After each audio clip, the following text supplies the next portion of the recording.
Good morning student, कैसे हैं आप सब।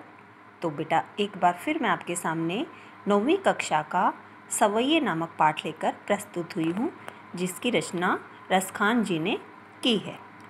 तो बेटा चैप्टर पढ़ने से पहले हम रसखान जी के बारे में जान लेते हैं। रसखान का जन्म 1548 में हुआ माना जाता है। उनका मूल नाम सैयद इब्राहिम था। वे दिल्ली के आसपास के रहने वाले थे।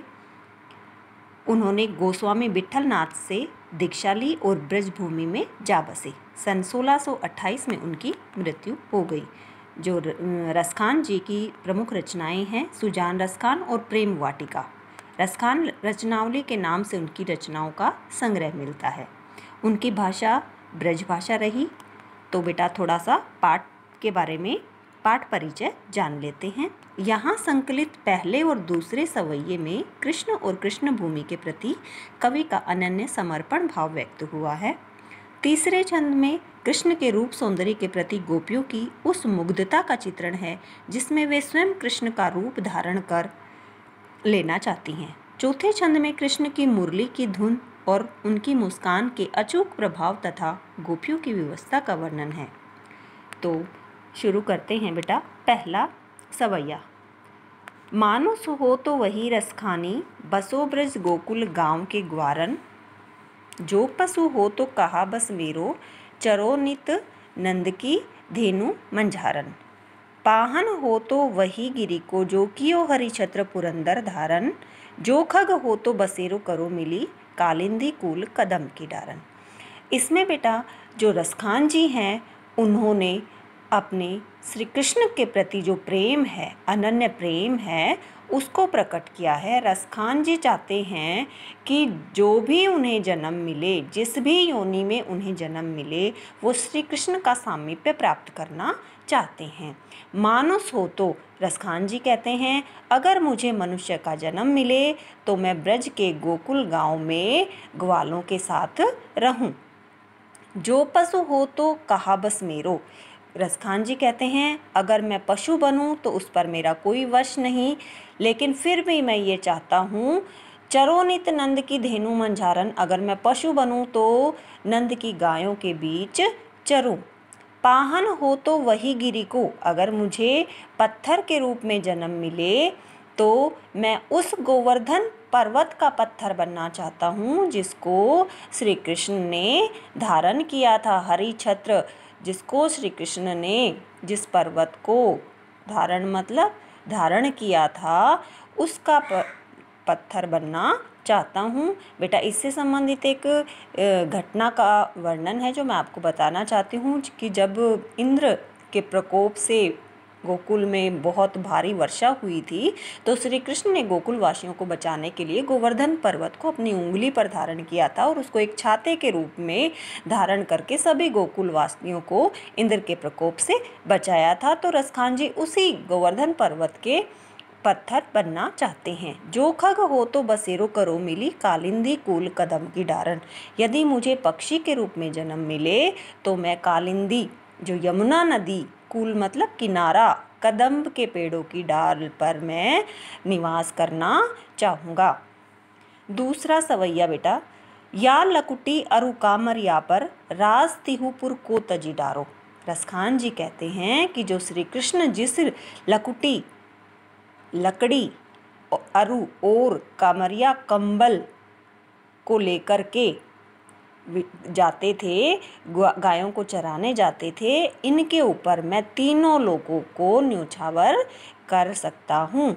आठों सिद्धि नौ निधि के, सुख नंद की गाय चराई बिसारो। रसखान जी कहते हैं आठों सिद्धि और नौ निधि, आठों सिद्धि जो बहुत योग करने के बाद प्राप्त होती हैं, और जो नौ निधियाँ हैं जो कुबेर के पास हैं, उनको, उनके सुख को वो गाय चराने के ऊपर न्योछावर कर देना चाहते हैं। रसखान कबो इन आँखिन सो, ब्रज के बन बाग तड़ाग निहारो। रसखान जी कहते हैं कि जाने कब मैं इन आँखों से ब्रज के वन, बाग और तालाब को समीप से निहार सकूंगा। कोटिक एकल धोत के धाम, करील के कुंजन ऊपर वारो। वो करोड़ों स्वर्ण महलों को करोड़ों स्वर्ण महलों को भी वो इन करील के कुंजों के ऊपर न्योछावर कर देना चाहते हैं जहाँ श्री कृष्ण रास लीला करते थे। तीसरा सवैया, मोर पखा सिर पर ऊपर रखी हूँ, गुंज की माला गरे पहरे रोगी, ओढ़े पितंबर ले लकुटी बन, गोधन ग्वारिन संग फिरोगी।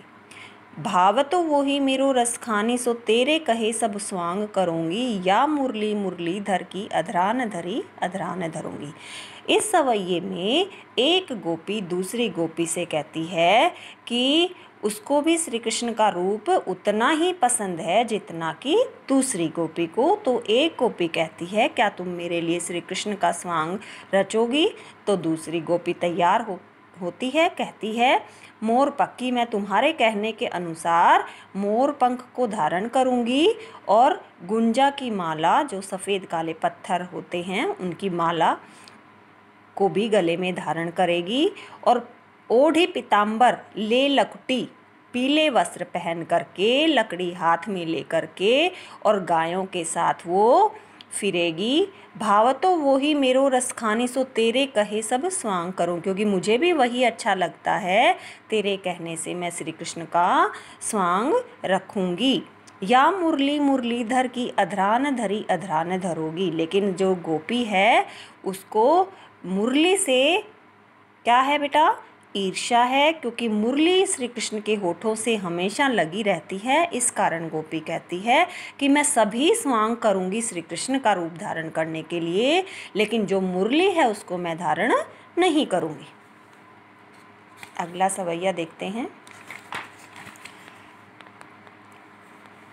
कानन दे अंगुरी रहीबो, जब ही मुरली धुन मंद बजे हो, मोहनी तानन सो रसखानी, अटाचटी गोधन गेहे तो गेहे।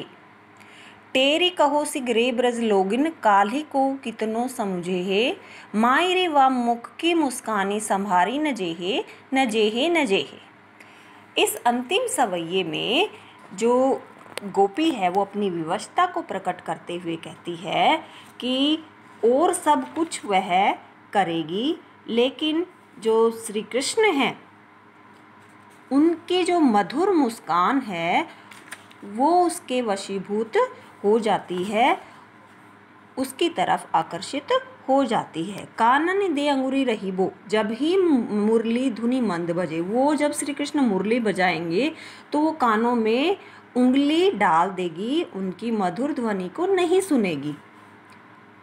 मोहनी तानन सो रसखानी, अटाचटी गोधन गेहे तो गेहे। वह अटारी पर चढ़कर फागुन के गोधन लोक गीत गाए तो गाए, मैं नहीं सुनूंगी। तेरी कहो सिगरे ब्रज लोगिन, काली को कितनों समझे हे। मैं सारे ब्रजवासियों को चीख चीख कर कहना चाहती हूँ कि मैं उसकी बांसुरी या गोधन की ताने नहीं सुनूंगी, चाहे कोई कुछ भी करे। मायरे वा मुख की मुस्कानी, संभारी न जेहे न जेहे न जेहे। वो गोपी कहती है उसकी मुख की मुस्कान मुझसे संभाले नहीं संभलेगी, अर्थात मैं उसके संगीत के वश में नहीं, उसके मुस्कान के वश में हो जाऊंगी। तो उम्मीद है बेटा आपको ये रसखान के सवैये समझ आए होंगे। अगले वीडियो में मैं आपके लिए कोई नया पाठ लेकर उपस्थित होंगी। तब तक के लिए धन्यवाद।